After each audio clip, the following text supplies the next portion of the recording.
वाजताच्या दरम्यान ही घटना घडलेली आहे। बस धावती होती की बस स्टँडमध्येच बस उभी होती, हा सगळा घटना नक्की कशी घडली? ॲक्च्युली ही जी मुलगी आहे ही पुण्यामध्ये कामाला आहे ती, आणि ती इथून फलटणला तिच्या गावी चाललेली होती। सकाळी 5:30 पावणे 6च्या दरम्यानची ही गोष्ट आहे। ती स्वारगेट बस स्टँडमध्ये बससाठी थांबलेली होती ती। तर त्यावेळेला आरोपी जो आहे तो तिथं गेलेला होता, तिच्याकडेनं फिरताना पण दिसतोय, आणि तिच्या शेजारी बसलेला एक माणूस उठून गेलेला आहे। हे दोघांचं बोलणं चालल्यावरती आरोपी तिच्याशी बोललेला आहे, तिच्याशी गोड गोड बोलून त्यानं ओळख करून घेतली तिच्याशी, आणि तिला म्हटलं की फलटणची कुठं जाते ताई असं तिला विचारलं। तर ती म्हटली की मला फलटणला जायचं आहे। तर तो म्हटला की सातारची बस जी आहे ती इथं नाही लागत म्हणे, तिकडं लागलेली आहे म्हणे। तर ती म्हटली नाही, बस इथंच लागते म्हणून मी इथं बसलेली आहे। तर तो म्हटला की नाही, तिकडं लागलेली आहे, चल म्हणे मी तुला घेऊन जातो। आणि CCTV फुटेजमध्ये ती मुलगी त्याच्याबरोबर जाताना दिसते आपल्याला। तर ती त्याच्याबरोबर गेली, आणि तिथं गेल्यानंतर बसमध्ये अंधार होता म्हणून तिनं हा प्रश्न काढला की बसमध्ये तर अंधार आहे म्हटली ती। तर त्यावेळेला तो म्हटला की ही रात्रीची लेटची बस आहे, त्यामुळे लोक झोपलेले आहेत म्हणून दिवे बंद आहेत, तू वरती चढून टॉर्चने चेक करू शकते। आणि मग तिला असं गोड बोलून त्यानं वरती चढायला सांगितलं। ती ज्यावेळेला टॉर्च लावायसाठी वरती गेली त्यावेळेला मग यानं मागून दरवाजा लावून घेतला, आणि तिच्या बाबतीत हा अतिप्रसंग घडलेला आहे तिथे।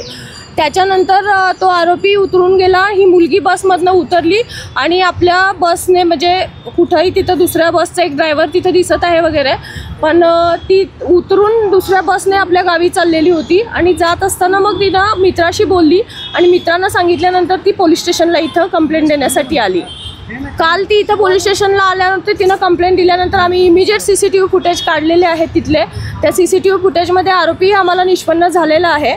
सदर आरोपी हा ग्रामीणच्या हद्दीतला शिरूर गावचा आहे।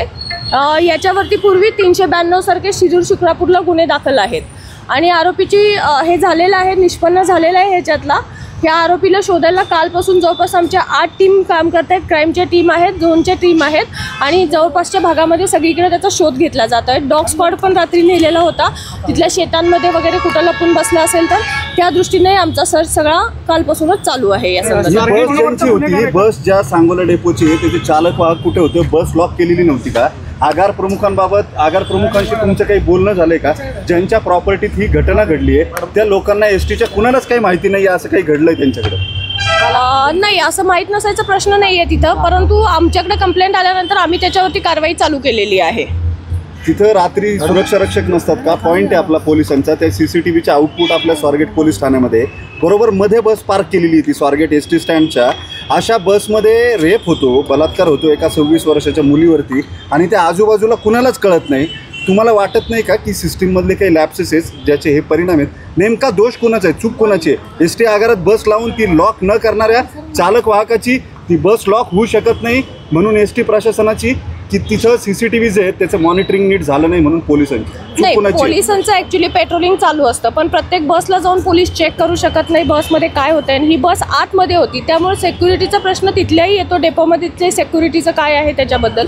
दुसरी गोष्ट असं आहे की ही गोष्ट झाल्यानंतर मुलगी बसमध्ये बसून निघून गेलेली आहे, तर तिनं थोडा जर आरडाओरडा तिथं केला असता तर इमिजिएट लोकांनी बऱ्यापैकी मदत केली असती। CCTV फुटेजमध्ये आपल्याला दिसतंय तो आरोपी खाली उतरतोय, त्याच्या 2 मिनिटात मुलगी लगेच खाली उतरते, पण असा कुठला प्रकार तिथं झालेला आढळून आलेला नाही आहे। मुलीची तब्येत कशी आहे? मुलीची तब्येत एकदम व्यवस्थित आहे, ती काल व्यवस्थित बोलत होती, आम्ही स्वतः तिच्याशी बोललेली आहे, आणि तिचं मेडिकल पण चालू आहे। आरोपी जो आहे CCTV मध्ये कोणत्या दिशेने गेल्याचं दिसतोय, तपास नक्की कोणत्या दिशेने, म्हणजे मुलगी तर फलटणला गेलेली आहे, मात्र आरोपी स्वारगेटमधून बाहेर पडल्यानंतर कोणत्या दिशेने गेला?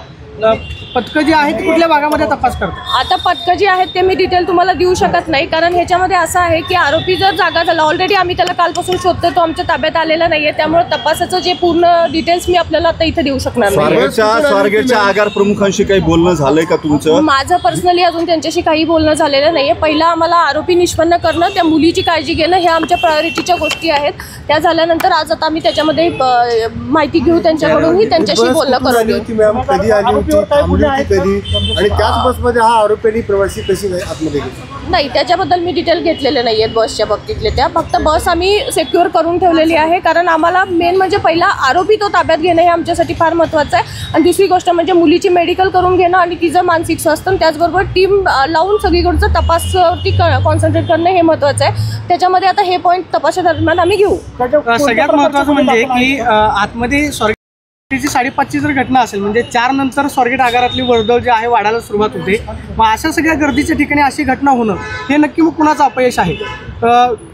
माईकवरून अनाऊन्सिंग केलं जातं की फलाट क्रमांकाला कुठली बस लागलेली आहे, काय आहे, मग ही नक्की घटना संगनमतानं घडली की मग नक्की काय? सीसीटीव्ही फुटेज आता प्रश्न त्याच्यावरती मी जास्त बोलणार नाही, पण सीसीटीव्ही फुटेजमध्ये लोक भरपूर दिसत आहेत. तिथं स्टँडमध्येही लोक आहेत. ती मुलगी बसमधनं त्या उतरली त्यावेळेला शेजारच्या बसमधले ड्रायव्हरही चढताना दिसत आहेत. लोकांचा वावर हा तिथे दिसतो. इव्हन तो माणूस, तो आरोपी तिच्याशी बोलत होता, ते दोघं बोलत होते त्या टाइमला तिथे एक व्यक्ती बसलेली होती आणि मुलगी त्याच्याबरोबर गेलेली. तिथेही आजूबाजूला लोक दिसत आहेत. ओव्हरऑल सगळीकडे तिथं लोकांचा वावर होता हे दिसत आहे सीसीटीव्ही ती फुटेज. घटना घडल्यानंतर आरोपी जेव्हा बाहेर आला तेव्हा मुलगी आल्यावर तिथं शांततेत बाहेर पडली, कुणाला काहीच सांगितलेलं नाही.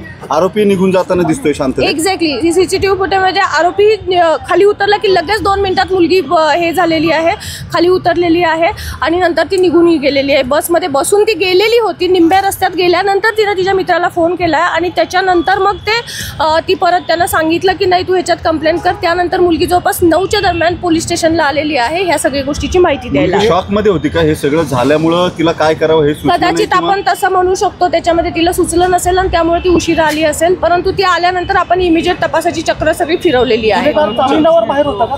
गुन्हेगार बऱ्याच गुन्ह्यांमध्ये आहे. त्याचा म्हणजे 392 सारखे गुन्हे आहेत त्याच्यावरती. शिक्रापूर, शिरूर ह्या भागामधले त्याच्यावरती गुन्हे आहेत. हिंदी एसटी विभागातल्या अधिकाऱ्यांच्या